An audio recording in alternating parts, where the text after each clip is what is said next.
Shalom, shalom. Que le Seigneur nous bénisse encore une fois de plus. Aujourd'hui, j'aimerais conter une petite histoire. Et j'aimerais qu'à la fin, vous pouviez vous côté propre, que vous puissiez vous donner une réponse à la question qui est souvent posée. Il y avait dans une ville un quartier. Et dans ce quartier-là, il y avait un esprit qui régnait. C'est que la majeure partie des gens qui vivaient dans ce quartier, les couples bien entendu, avaient toujours des problèmes. Les hommes, c'était des ivrognes. Et les femmes, à chaque fois, se plaignaient.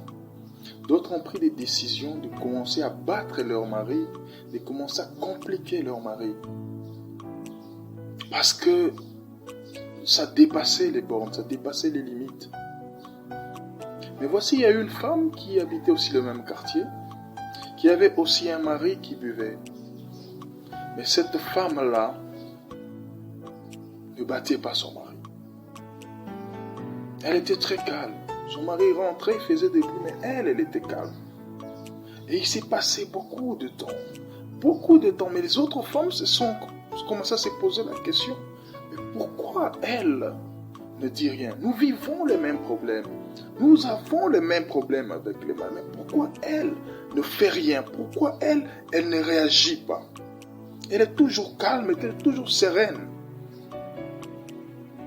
Un jour, quelques femmes se sont réunies et se sont dit non, nous allons poser la question.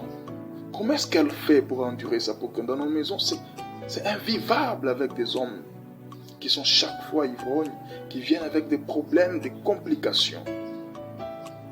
Elles sont allées voir cette dame.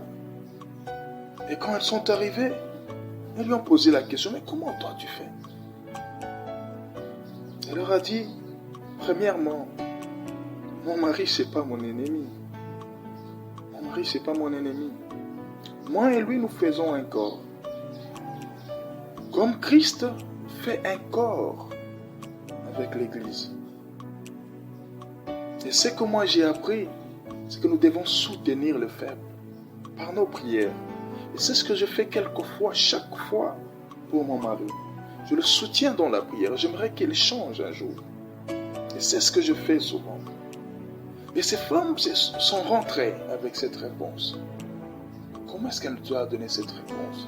Elles sont allées dans leur maison pour tenter aussi d'être calmes. Mais elles ne pouvaient pas. Elles ne pouvaient pas. Mais elle était toujours calme. Et plus étonnant encore, c'est que maintenant, on pouvait la voir en train de se promener avec ce mari-là qui était ivrogne hier. Ce mari n'était plus ivrogne. Il se promenait, mais dans la main. Et là, ils se sont dit non. Là, nous devons poser la question. Il y a quelque chose qu'elle fait. Nous devons aller la voir pour qu'elle nous dise qu'est-ce qu'elle fait réellement. Quand ils sont arrivés, cette femme leur a dit, écoutez, j'ai mis Jésus-Christ au centre de ma famille. J'ai prié pour mon mari et j'ai commencé chaque fois à parler de Jésus-Christ à mon mari. Je lui ai fait voir ce qu'il faisait qui n'était pas bon. Et à chaque fois, petit à petit, mon mari a commencé à changer. Je l'ai vu arrêter de prendre la bière. Maintenant, nous sommes en train d'aller. Nous rentrons. Nous nous promenons. Nous rentrons. Il y a plus d'amour entre nous. Et ça, c'est seulement Jésus qui est le Seigneur et Sauveur qui peut faire ça. Et ces femmes sont rentrées avec une certitude. Si nous parlons aussi de Jésus-Christ à nos maris dans nos maisons, peut-être qu'ils vont changer aussi.